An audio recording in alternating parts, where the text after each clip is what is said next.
everyone, we're going to tell you a story.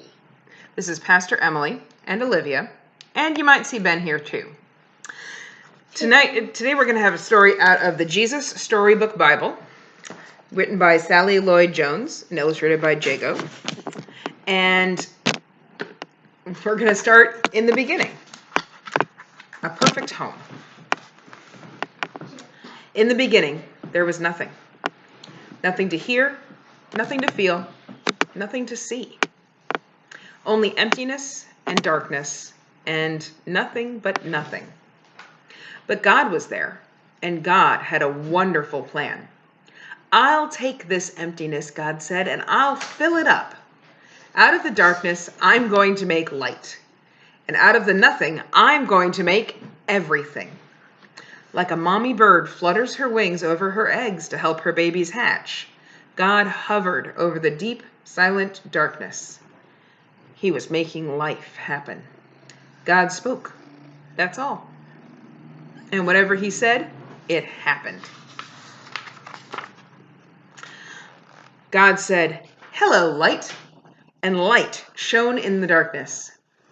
God called the night day, and the darkness God called night. "You're good," God said, and they were. Then God said, "Hello, sea." "Hello, sky." And a great space opened up, wide and deep and high. "You're good," God said, and they were. Then God said, "Hello, land." And there, splashing up through the oceans, came cliffs and mountains and sandy beaches. "You're good," God said, and they were. "Hello, trees," God said. "Hello, grass and flowers." And everything everywhere burst into life. He made buds bud, shoots shoot, flowers flower. "You're good," God said, and they were.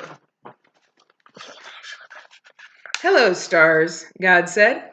"Hello, sun. Hello, moon." And whizzing into the darkness came fiery globes, spinning around and around, whirling orange and purple and golden planets. "You're good," God said, and they were. "Hello, birds," God said, and with a fluttering and flapping and chirping and singing, birds filled the skies. "Hello, fish," God said, and with a darting and dashing and wriggling and splashing, fish filled the seas. "You're good," God said, and they were. Then God said, "Hello, animals," and everyone came out to play. The earth was filled with noisy noises, growling and gobbling and snapping and snorting and happy skerfuffling. "You're good," God said, and they were.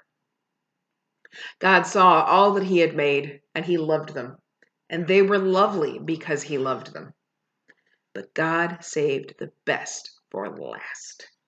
From the beginning, God had a shining dream in his heart. He would make people to share his forever happiness. They would be his children, and the world would be their perfect home. So God breathed life into Adam and Eve. When they opened their eyes, the first thing they saw was God's face. And when God saw them, he was like a new dad. "You look like me," he said. "You're the most beautiful thing I've ever made." God loved them with all his heart, and they were lovely because he loved them. And Adam and Eve joined in the song of the stars and the streams and the wind in the trees, the wonderful song of love to the one who made them. Their hearts were filled with happiness, and nothing ever made them sad or lonely or sick or afraid. God looked at everything he had made. "Perfect," he said, and it was. But all the stars and the mountains and the oceans and the galaxies and everything were nothing compared to how much God loved his children. He would move heaven and earth to be near them, always. Whatever happened and whatever it cost him, he would always love them. And so the wonderful love story began. Well, this has been Ben and Olivia and me, Pastor Emily, and sometimes Oscar the cat, telling you the story of God's creation from the Jesus Storybook Bible. We'll be back with more stories to share. Bye now. Bye-bye.